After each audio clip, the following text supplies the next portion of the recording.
tal? Buenas noches a todos. Bueno, estamos hoy con Rafael Martos, autor de este libro que tengo en las manos, Por Andalucía Libre, la posverdad construida sobre la lucha por la autonomía andaluza. Bueno, Rafael Martos es un periodista director de un periódico digital de Almería. Bueno, yo creo que es de más difusión en estos momentos. Y bueno, él es granaíno, pero a pesar de ser granaíno, por su trabajo y por su dedicación se le conoce mucho más en Almería, donde ha desarrollado pues toda su actividad profesional. Bueno, a Rafael Martos, en la editorial Hojas Monfies, y personalmente le conocemos desde hace bastante tiempo. Seguimos su diario, seguimos su escrito, sus publicaciones, los libros que ha escrito con anterioridad, que son ya unos cuantos. Y el libro este surge, bueno, porque comentamos algunas veces en algunas charlas de otros libros de Rafael, bueno, comentamos el tema de la autonomía andaluza, de todo el proceso andaluz, tal, y Rafael estaba escribiendo, bueno, pues algunos artículos, sobre los artículos se han publicado en muchos medios, en su diario también, sobre todo por el tema del proceso autonómico en Almería, donde parte de la clase política de Almería, bueno, en un intento por rechazar la autonomía andaluza y en un intento por rechazar la idea de que Almería fuera Andalucía, tergiversaron, manipularon la historia, manipularon el discurso, bueno, para decir que Almería, bueno, nunca quiso ser Andalucía, y en el referéndum del 28 de febrero Almería dijo no. Bueno, Rafael ha escrito varios artículos sobre ese tema, y un día comentamos que por qué no, con la información que él tiene, que es mucha información, bueno, porque ha estudiado mucho el tema, y comentamos la posibilidad de plasmarlo, todo su estudio, toda esa información, plasmarlo en un libro. Bueno, pues pocos meses después estaba en nuestras manos este libro, Por una Andalucía Libre, la posverdad construida sobre la lucha por la autonomía andaluza. Un libro muy interesante, con mucha información, pero fidedigna, pues son declaraciones de los que intervinieron en los procesos, copias de los diarios de sesiones del Parlamento, declaraciones de partidos políticos y demás. Bueno, yo creo que lo que refleja este libro es incuestionable. Nos da una visión muy diferente de la versión construida por el poder que ha existido en Andalucía, que es, bueno, durante muchos años ha sido el poder del PSOE, que ha construido un relato que le beneficiaba sobremanera, bueno, pero que no se corresponde con la realidad. Bueno, y ya lo dejo con Rafael Martos, que nos explique un poco mejor que yo cómo va esto. Bueno, pues muchas gracias a los que habéis venido, y gracias a Hojas Monfies por editar el libro, y al Centro Andaluz del Pueblo Blas Infante por permitir esta presentación. Bueno, yo haría la siguiente afirmación, a ver qué os parece. En 1492 los reyes católicos reconquistan Granada y expulsan a los moros de España. Vale. Seguramente me diríais, eso no es verdad. Pero lo diríais porque sois gente informada, gente interesada en la historia, y os habéis preocupado de no quedaros con lo primero que os cuentan sin interesaros. Claro, en 1492 Isabel y Fernando, en 1498.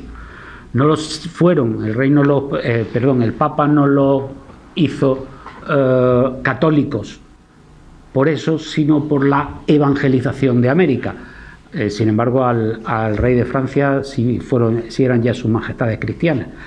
Bueno, no reconquistaron Granada porque para reconquistar antes hay que conquistar, y ni Castilla ni Aragón antes habían conquistado Granada, por lo tanto no pudieron reconquistarla. Los reyes católicos tampoco expulsaron nunca a moros, expulsaron a judíos, y Felipe III expulsó a moriscos, no a moros, si entendemos por moros a los musulmanes, que nunca fueron los musulmanes expulsados de aquí. Y otro dato más, no los pudieron expulsar de España porque España no existía, era otra cosa. Entonces, pero eso es una afirmación muy común que sigue apareciendo con esas palabras u otras más suaves en los libros de historia escolares, y ahí se ha quedado, y con la excepción de alguien que se puede interesar en plantearse un poquito las cosas, es la idea que hay. Bueno, pues algo así ocurre con el proceso autonómico andaluz, que se nos han ido quedando cosas, es decir, quienes lo vivieron de una manera, en un sitio, en otro, a distintas edades, pero poco a poco ha ido quedando el pozo de una determinada historia. Y lo que hace el libro es contrastar la historia oficial con los datos, ¿no? Por eso no digo que no es un libro, ni es un libro andalucista, porque no es una defensa del andalucismo, no es un libro a mayor gloria del partido andalucista, porque tampoco lo es, o sea, cuenta sencillamente cosas que pasaron, y tampoco un libro de historia. Entonces, ¿qué es lo que es? Pues es un libro periodístico, y está escrito con un lenguaje periodístico. Entonces, se abordan muchos temas, porque son muchos los bulos que hay, pero al margen de que luego, si queréis, podamos tocar lo que os parezca conveniente del propio índice, teniendo en cuenta que estamos en Granada, yo haría dos reflexiones, ¿no?, en base a esos datos, porque una de ellas es la idea de que el partido andalucista, y por extensión el andalucismo en general, traicionó a Granada porque hizo una permuta de alcaldía, cambió la alcaldía de Granada por la de Sevilla. Bueno, pues es que eso no es exactamente así, pero más allá de que eso fuera o no así, os planteo, si no hubiera sido otra Andalucía, si las permutas, si no hubiera tenido lugar el llamado pacto de la izquierda. Hay que empezar diciendo que las izquierdas siempre han traicionado al andalucismo. Siempre, desde la Platajunta democrática, desde la época, desde antes de que muriera Franco, y ya empezaba a organizarse digamos, los partidos políticos del interior y del exterior empezaban a organizarse para cuando pudiera producirse la democracia, pudiera llegar la democracia, pues ya desde entonces la izquierda siempre traicionó al andalucismo, siempre, como mucho aceptaba el nacionalismo vasco y catalán, pero a Andalucía siempre las puertas cerradas, lo cual sorprende porque, teniendo sobre todo el PSOE, el partido más representativo de aquella izquierda,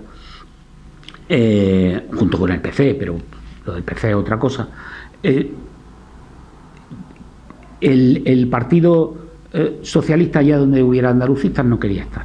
Y bueno, ahí en el libro viene como cada vez que había y cada vez que proponía algo el partido andalucista, bueno, ASA, que era lo que había entonces, proponía, o sea, bueno, vamos a hablar de autonomía, pues está para el futuro, pues ¿dónde vas tú?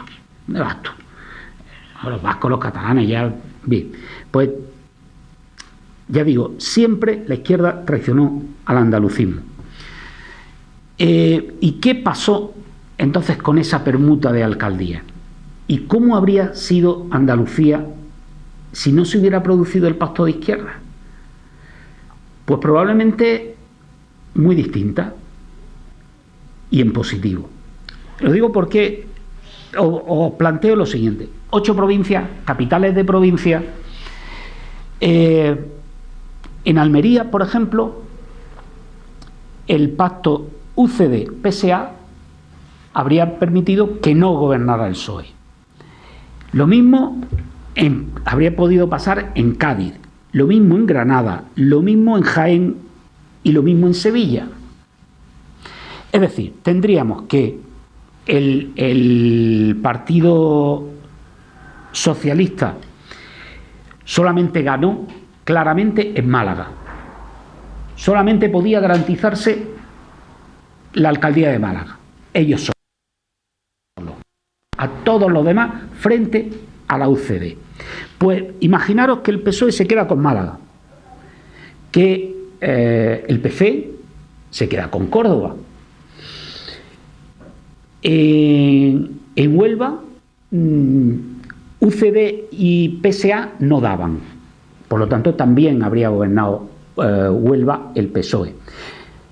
Todas las demás se las habrían podido repartir entre la UCD y el PSA. Y alguien podría decir, bueno, pues hombre, mejor que gobierne el PSOE que gobierne la UCD. Vale. Esa es la lógica izquierda-derecha. Yo planteo la lógica andalucista.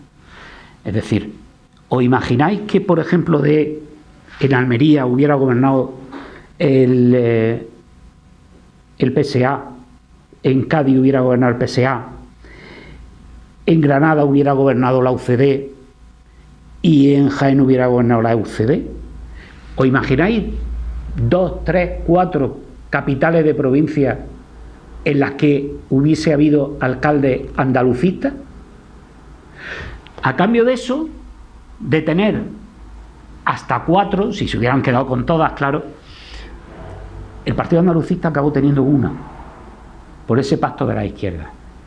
Y el gran beneficiado fue el Partido Socialista. Y lo digo a efectos de imagen. Imaginaos tener 2 o 3 alcaldes andalucistas. Insisto, alguien dirá, bueno, es que la otra entonces la UCD. Bueno, y imaginaros la imagen del Partido Socialista andaluz. O sea, es que lo otro es, al final, también habría que, si nos vamos a lo más democrático, también habría habido que tener respeto a las mayorías, es decir, a los partidos más votados. Y, por ejemplo, el PSA, no creáis que a nivel de concejales estaba muy por debajo del Partido Socialista, por lo menos en las capitales de provincia. Imaginaros, además, había en muchas de ellas empataban a 6 concejales, el PSOE y el PA, o sea, o el PSA. Es decir, no estaba tan mal el Partido Socialista de Andalucía, ni estaba tan bien el PSOE. ¿Pero qué ocurre? Pues que al final el PSOE barre y se lo lleva todo. Y ahí es donde empieza la imagen del PSOE como el partido de Andalucía. Yo creo que si se hubieran hecho de otra manera las cosas, pues quizá los andalucistas habrían tenido otra imagen. Insisto, pero es que la UCD, bueno, vamos a otro momento clave, y es el del traidor Alejandro Rojas Marcos, el traidor PSA, que se alía con la malvada UCD. Pues lamento decir que también eso es mentira, si se plantea únicamente así. ¿Por qué? Porque tenemos que colocarnos en aquella situación. La situación era bloqueo de la autonomía andaluza. Por el famoso 28 de febrero, el resultado electoral en Almería, que si queréis hablamos luego, pero bueno, el hecho es el bloqueo, que hay ni para adelante ni para atrás, es decir, la autonomía no salía, se había producido el 28 de febrero la votación y era un resultado que no se esperaba, era no había plan B para aquello. ¿Qué hizo el Partido Andalucista en ese momento? Bueno, pues demostró que lo único que le importaba era Andalucía. ¿Por qué? Porque cuando Felipe González le presenta una moción de censura a Suárez, el Partido Andalucista apoya a Felipe González, porque le saca, en el Pleno, le saca el desbloqueo de la autonomía andaluza. Y el portavoz del Partido Andalucista en ese momento dice, bueno, pues si usted, a Felipe González, no garantiza el desbloqueo, que Andalucía va a tener finalmente las mismas competencias de la misma manera por el artículo 151, va a tener igual que Cataluña y País Vasco, aquí está nuestro voto. Y apoyaron a Felipe González. Pero eso el PSOE ya no lo cuenta. El PSOE solo cuenta la segunda parte. Y es cuando Adolfo Suárez, en esa debilidad extrema que tenía, plantea una moción de confianza. ¿Y qué hace el Partido Andalucista? Pues por eso digo, solo le importaba Andalucía. Pues le plantea los mismos términos que al PSOE. Le dice, bueno, yo te apoyo, pero esto. Y Suárez dice, vale. Y entonces dice el Partido Andalucista, pues te apoyo. Quiero decir que frente a la idea de que el Partido Socialista Andaluz pactó con la derecha, con la UCD, bueno, ¿pero qué pactó con la UCD? El desbloqueo de la autonomía. Pero antes lo había intentado con el PSOE. Si el PSOE llega a ganar la moción de censura, pues hubiera contado con los votos, como hizo, contó con los votos del Partido Andalucista, pero no lo ganó. Por eso digo que ese es un detalle que no se suele recordar, solamente se recuerda la segunda parte, la de que apoyó a la UCD, ¿no? Como el caso de este cambio de alcaldía. ¿Qué cambió la alcaldía? No, vamos a ver. Aquí había un pacto de izquierda y aquí, en mi opinión, se cometió el error de pensar más en el pacto de izquierda-derecha que pensar, oye, como partido nos interesaría más tener unas cuantas alcaldías, 2 o 3 alcaldías, y si para eso tenemos que contar, no te digo ya con el voto, con la abstención de la UCD, o nosotros abstenernos y que gane la UCD, podemos tener 2 o 3 alcaldías, y tú imagínate para el Partido Nacionalista Andaluz tener 2 o 3 alcaldías en vez de tener una. Y además, no solo eso, sino que tu principal rival político, que es el PSOE, lo podías dejar con 1 o 2 alcaldías. Tú imagínate el PSA y el PSOE con el mismo número de alcaldías. Y eso extrapólalo al resto de pequeños ayuntamientos donde se mantuvo el pacto de izquierda. ¿Cuántos alcaldes o alcaldesas habría habido andalucistas?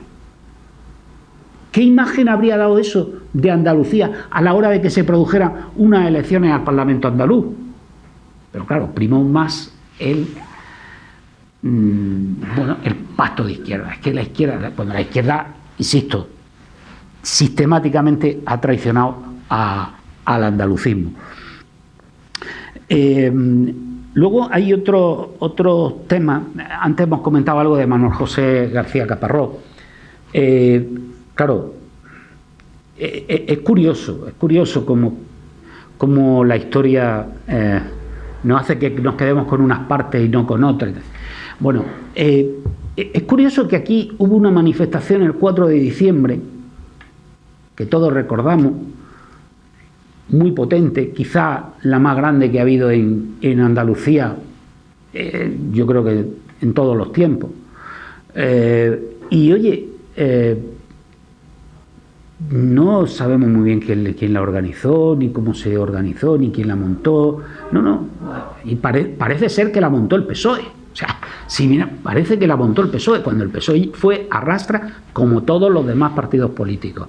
Aquí la autonomía, y está claro, y por eso me parece un acierto la portada del libro, la autonomía aquí ocurrió al revés de, por ejemplo, lo que hemos visto en el proceso catalán último, que en el proceso catalán, no sé si me estoy metiendo en berenjenales y desviando el tema, pero desde mi punto de vista, en Cataluña todo el tema del 1 de octubre viene de una cosa, de la autoprotección del político, ¿no? Es decir, Artur Mas llega a la presidencia de la Generalitat catalana y en medio de una crisis económica y en medio de una crisis de su propio partido, que era el mayoritario, Convergencia y Unión. ¿Qué hace? Pues se le empiezan, y todos creo que recordaremos, a rebelarse la gente en Cataluña, a cercar el Parlamento. ¿Por qué? Pues porque no funcionaban las cosas. ¿Qué ocurre? Pues que España no nos roba. Ya está, esa es la solución. Patada al balón y para arriba. Esto es culpa de España. Esto es culpa de España, que no nos da dinero, que se lleva todo lo que pilla, que no sé qué. No entro ya, si entramos en balanzas fiscales y tal y cual, ya nos metemos en otras historias, pero me refiero al mensaje político que cala en la gente. Y a la gente le acabas diciendo que ellos no tienen médicos porque España nos roba, que las carreteras están muy mal porque España nos roba, que el otro está mal, y entonces va generando eso. Es decir, es un interés de un político concreto el que acaba generando ese movimiento, y luego ya eso se desboca. Bueno, aquí en Andalucía fue justo al revés. Es decir, aquí en Andalucía fue la gente, primero, inspirada por una vanguardia, a los marxistas esto les gusta mucho, la vanguardia, ¿no? Por una vanguardia andalucista que sí tenía claro, no el andalucismo de Blas Infante, pero sí que Andalucía merecía tener un autogobierno, porque mientras había centralismo, siempre que había centralismo, pues a Andalucía le iba mal. Entonces entendían que debía haber autogobierno, y que, bueno, puesto que ya se había intentado en la Segunda República y algunas comunidades, algunos territorios habían logrado, aunque no habían podido desarrollarlo, pero habían logrado la autonomía, pues que Andalucía también quería lo mismo. Y ese fue el planteamiento que les lleva a ellos a empezar la parte política que se une a la inmensa parte social, y es todos aquellos andaluces que habían emigrado a Cataluña, al País Vasco, a Madrid, y veían que allí las cosas funcionaban mucho mejor que aquí, que allí había dinero, que allí había hospitales, que allí la gente los niños iban a clase, que allí, eso sí, que a los andaluces nos trataban a patadas también. Por eso ellos lo que querían era volver a Andalucía para estar con su gente, pero que aquí también hubiera, como decía Carlos Cano, escuelas y hospitales. Y claro, cuando viene, y cuando alguien le empieza a decir que, oye, que ahora que está empezando la democracia, que va a pasar como con Franco, que Cataluña y País Vasco van a estar arriba y van a estar bien, y nosotros a seguir emigrando y a seguir sin tener ni escuelas ni hospitales. Y eso es lo que echó a la gente a la calle. No exactamente una ideología política, ¿no? Lo que ocurre es que, evidentemente, eso empezó a vertebrarse desde el andalucismo, entendido por algo muy amplio, porque no solo estaban los andalucistas del PSA o de ASA o tal, sino que estaba muy metido en distintos grupos, en asociaciones de vecinos, colectivos, organizaciones cristianas. El andalucismo ese ya estaba calando, y eso es lo que echa a la gente a la calle y tira de los partidos políticos. Es que es justo al revés de como alguno dice. Recuerdo, y lo comento en el libro, el representante de Vox en el Parlamento andaluz, en una moción, en una PNL sobre la autonomía, se subió a la tribuna, dijo que él no había vivido esa época, pero que el 28 de febrero, la autonomía, eso había sido una cosa de los políticos.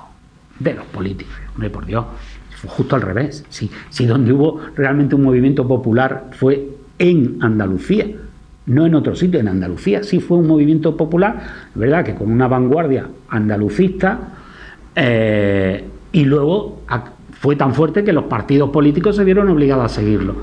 Tan a seguirlo que, y si queréis, cuento esto ya y me callo y hablamos de lo que os parezca, que lo que ocurre en Andalucía es lo que acaba destrozando a la UCD, porque la UCD es verdad que era un partido de aluvión, que habían llegado gente desde la extrema derecha casi, aunque eso estaban más en la Alianza Popular o en Fuerza Nueva, pero gente muy de derecha de aquella época, hasta gente que venía de la socialdemocracia. O sea, de hecho, luego cuando se digrega la UCD, pues muchos de ellos acaban en el PSOE, otros no, otros acaban en el Partido Popular, ¿no?, en aquella coalición popular, Partido Popular, en fin. Pero lo que quiero decir es que se rompe porque en España la UCD de Suárez estaba como el PSOE. O sea, a ver, si aquí hay que dar autonomía, se da, pero dar por dar, no. ¿Y entonces a quién se la dan? ¿A quién estaban dispuestos a dársela? Lo mismo de siempre, catalanes y vascos. Y eso es lo que se pacta. Llega la manifestación del 4 de diciembre y ahí Andalucía le rompe el pulso al Estado. ¿Por qué? Porque, claro, la idea era, no había Constitución todavía, año 77. La manifestación esa obliga a los partidos centralistas a plantearse, bueno, tendremos que buscar una fórmula para que si alguien quiere, pues puedan acceder a la autonomía. Y es cuando se crea lo del 143-151, ¿no? Y ahí tuvo mucho que ver Clavero Arévalo, que algunos dicen, por ejemplo, desde el andalucismo, dicen que, o desde el PSOE y tal, bueno, es que fue uno de los encargados de organizar el referéndum. Y fijaros la pregunta, no, aquí no hace falta que leamos la pregunta, yo creo que más o menos todos sabemos más o menos de lo que iba, aunque sea imposible de memorizar. Pero claro, yo siempre he visto a Manuel Clavero Arévalo como un posibilista, es decir, era un tío que decía, bueno, catalanes y vascos, ¿y los andaluces qué? Y en el partido le decían Andalucía, autonomía, y el PSOE decía, ¿de qué? Y entonces, digamos que como solución de compromiso dice, bueno, ¿y si damos la posibilidad con un referéndum, aunque sea muy difícil ganarlo, pero vamos a dar un referéndum? Bueno, venga, vale. Y entonces consigue que por lo menos se plantee la posibilidad de ganar la autonomía mediante un referéndum. De hecho, él hace campaña por el sí, y la UCD en Andalucía hace campaña por el sí, mientras que desde Madrid se está haciendo campaña por la abstención. Entonces eso acaba generando un conflicto interno, sobre todo cuando llega el referéndum, se produce el resultado que se produce, y la UCD y el PSOE se quedan un poco en shock, porque claro, ninguno esperaba ese resultado. Es decir, si hubiera salido como esperaba el PSOE, que ojo, aquí aparecen las declaraciones de Alfonso Guerra diciendo que ellos esperaban el no. O sea, ellos estaban convencidos que iba a salir. No, Pero claro, mientras el PSOE con la boca pequeña, me refiero a Alfonso Guerra y Felipe González con la boca pequeña, decían, pues habrá que votar que sí, ¿no? Escuredo, sin embargo, estaba por el sí, evidentemente, y hizo campaña, se recorrió Andalucía entera de punta a punta, pueblo a pueblo, por el sí. Claro, también haciendo campaña electoral para su futuro, pero bueno, todos los políticos la hacen. Y bueno, pero Escuredo sí se curró el sí al referéndum yendo casi puerta por puerta. Eso sí, como bien recordaréis, no pudo votar en él. ¿Por qué? Porque no estaba en el censo electoral. Sin embargo, sí estaba su hija, que era menor de edad. Eso es un ejemplo de cómo estaban los censos electorales.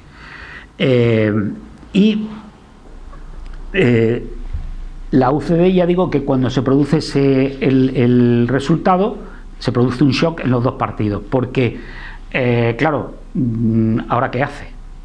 ¿Ahora qué hace? Pues si ni la UCD ni el PSOE querían la autonomía, ninguno de los dos. Pues claro, tú ves las primeras declaraciones después del resultado y todos los partidos diciendo, pues se ha perdido, el referéndum, pues ya está, pues el 143. Y Borbolla, que luego llegaría presidente de la Junta de Andalucía, se decía que qué más daba el 151 el 143, que daba igual. Pronto más tarde, pues, porque lo importante es que tuviéramos autonomía, y si se había perdido el referéndum, pues se había perdido y ya está. Y que el 143, tirábamos por el 143 y punto, no pasaba nada. Y el resto del PSOE decía lo mismo, y de la UCD de Madrid decían lo mismo. Pero aquí en Andalucía, tanto el PSOE como la UCD, y por supuesto los andalucistas, decían que de ninguna manera.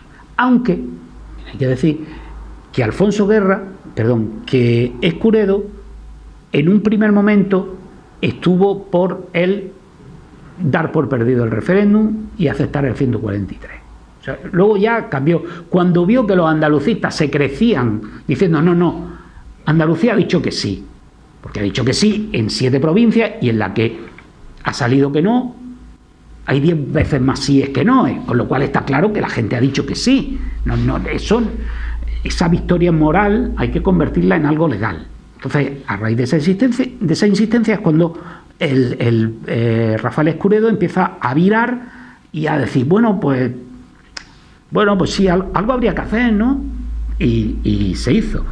Y decía esto venía a raíz de lo de Caparrós, y me parece que es bueno recordarlo en un sitio como este, porque el 4 de diciembre, como decía, hubo aquella manifestación.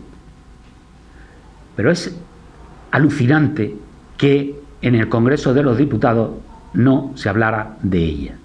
O sea, si tú miras las actas del Congreso de los Diputados, la manifestación del 4 de diciembre no existió.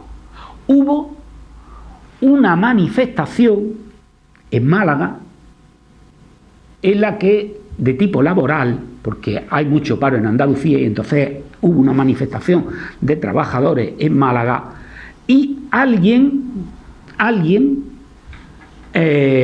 mató a un chaval que quería poner una bandera de Andalucía, a lo que uno de Alianza Popular decía, hombre, es que la bandera de España, y uno del Partido Comunista decía, hombre, cada uno tiene las banderas que quiere, todas son respetables, ¿no? Pero en eso se abordó, no en una comisión, por ejemplo, o sea, no en el Pleno del Parlamento, del Congreso, no se abordó en la comisión del Ministerio del Interior, de la Seguridad Ciudadana, de la Policía, no, en la Comisión de Trabajo, porque era una manifestación laboral, y además no iba en el orden del día, se hizo como un previo, y se planteó, y en esa comisión estaba Manuel Chávez. Abrió la boca Manuel Chávez, que luego fue presidente de la Junta de Andalucía, para decir algo sobre el asesinato de un joven trabajador en una manifestación por la autonomía de Andalucía. Ni mu. ¿Dijo algo Rafael Escuredo? Ni mu. Esos son los que luego Manuel José García Caparrós, héroe. Pues héroe, ¿y qué hicisteis vosotros? Hicisteis vosotros, estabais allí, no planteaste, y ojo, el tema se trató en esa comisión de trabajo, no porque se planteara el caso de él en concreto, no, es que Jerónimo Saavedra, socialista canario, que luego llegó a ministro, planteó que debería investigarse el asesinato de un joven en Canarias en una manifestación, es así, en una huelga. Había habido una huelga, tal, y al parecer, pues la policía había hecho disparos y había matado a un chaval. Y entonces se plantea eso. Y a partir de ahí, pues ya se comenta que, bueno, también en Málaga ha habido una manifestación, tal, los trabajadores, y claro, y allí uno quería poner una bandera, tal, y parece ser que alguien lo mató y tal. Y bueno, por Dios, Manuel Chávez, presidente, ¿dónde estabas? Estabas allí sentado en la comisión de trabajo y no abriste ni la boca. O sea, que esos son algunos ejemplos de que la historia pues no es como nos la han contado, que hay muchos más matices, muchos más detalles, y que bueno, aquí ha habido un partido político, el Partido Socialista, que se ha venido poniendo múltiples medallas por todo, y a la autonomía llegó a arrastra. Luego tuvo la enorme habilidad de jugar, por una parte, con el partido andalucista, con el Partido Socialista Andaluz, los engañó varias veces y les comió el terreno. La UCD, en esa duda o en ese doble mensaje, y que también lo tuvo el PSOE, pero el problema que tuvo la UCD es que luego, como acabó habiendo autonomía, pues quedó el mensaje de ellos como que ellos no la querían, como que sí, y el PSOE pues mantuvo el suyo, ¿no? Y por eso digo que a partir de ahí se construye un relato, y la mayoría de las cosas pues no son como nos las han contado. Pues por mi parte ya está, y si queréis que hablemos de algo, pues encantado.